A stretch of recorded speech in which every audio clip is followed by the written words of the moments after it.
Hey everyone, Anthony Fantano here, internet's busiest music nerd. Hope you're doing well.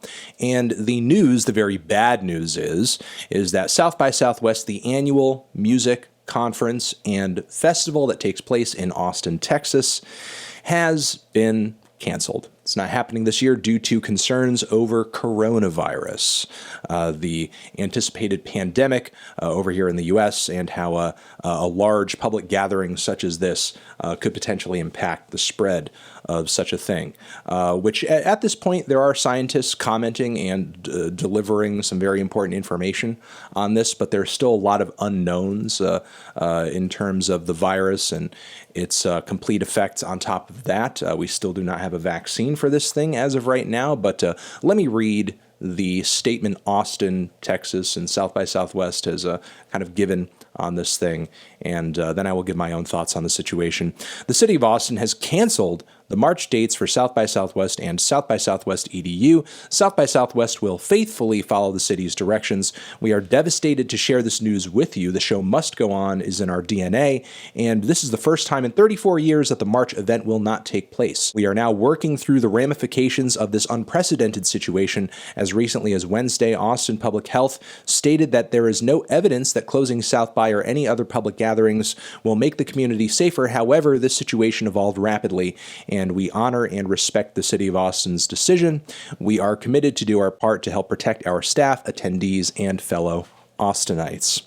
So my thoughts on this are that it's not a bad move. I think it is a sensible and a totally admirable move to make at this point, especially given that there are so many questions, so many unknowns with this virus as of right now. And one of the biggest unknowns, which is due very much in part thanks to our government, is that we have had little to no preparation on this front. And even as the virus was inching closer and closer and closer, there were only a few states that actually had the means to test people for this thing. And even as of right now, we've only tested like maybe a few thousand people, several thousand people, in comparison with South Korea, who is testing about 10,000 people a day to just kind of get a hold on this thing. But it would seem on paper we have less cases than some places like France and Italy, so on and so forth. But it only looks that way because we're not testing that many people.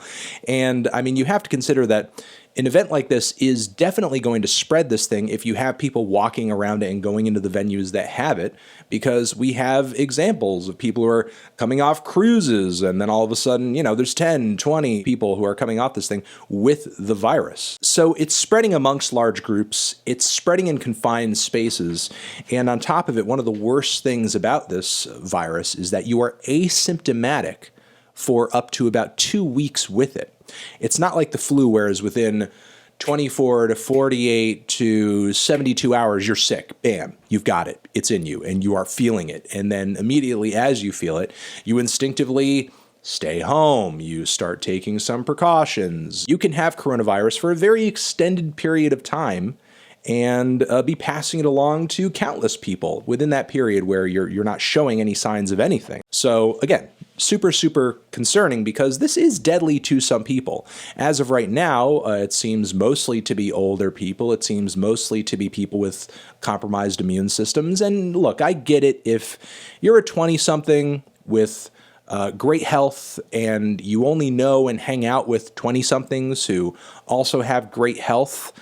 Sure, it's pretty selfish to feel this way, but I get it if you're like, I don't care about no coronavirus. But however, for people such as myself who are constantly in contact with family members who are older or have people in their lives that might have something like COPD or lung issues or heart issues.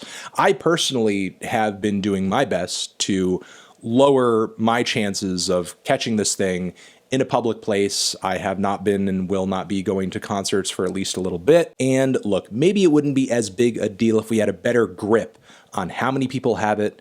We were testing people adequately. We had more masks, more widespread knowledge of safety precautions, and also a vaccine. If we had all of those things, maybe holding a festival such as South by wouldn't be such a big deal. But with all of these unknowns and with all of this inability to control the virus as of right now, I think having these large public gatherings, these large music festivals, is not such a great idea. Now, what's unfortunate about this is that to talk about the implications here on the music industry on the whole, a gigantic chunk of music industry and artist profits do come from performances, do come from playing live. And every time an artist plays live, especially if they're doing, these VIP meet and greets, or if they're having any kind of like sweaty or intimate interaction with the crowd, you're putting yourself at risk for catching this thing. And sure, there are a lot of musicians out there who are on the younger side, and this is most likely not going to hit them too hard. But having said that, musicians generally don't have health care. It's not like once you signed to Sub Pop or once you signed to Merge, or even if you signed to something like Atlantic, all of a sudden you're on the label's healthcare plan or something like that. A lot of the time when an artist has a health issue, it's upon them to either be paying for their own health insurance plan, which is kind of insane because if you're so sick that you can't write, perform, or produce or do anything, like your ability to continue to pay for that health insurance is going to be eliminated. Not to digress too far, because this is something I may want to make a video on in the near future, but still, even though many musicians are on the younger side, the fact that they could be exposed to something that they might not have health insurance to deal with can be kind of scary. So my hope with this video is not to freak anyone out or alarm anyone. I would like to merely recommend everybody take very sensible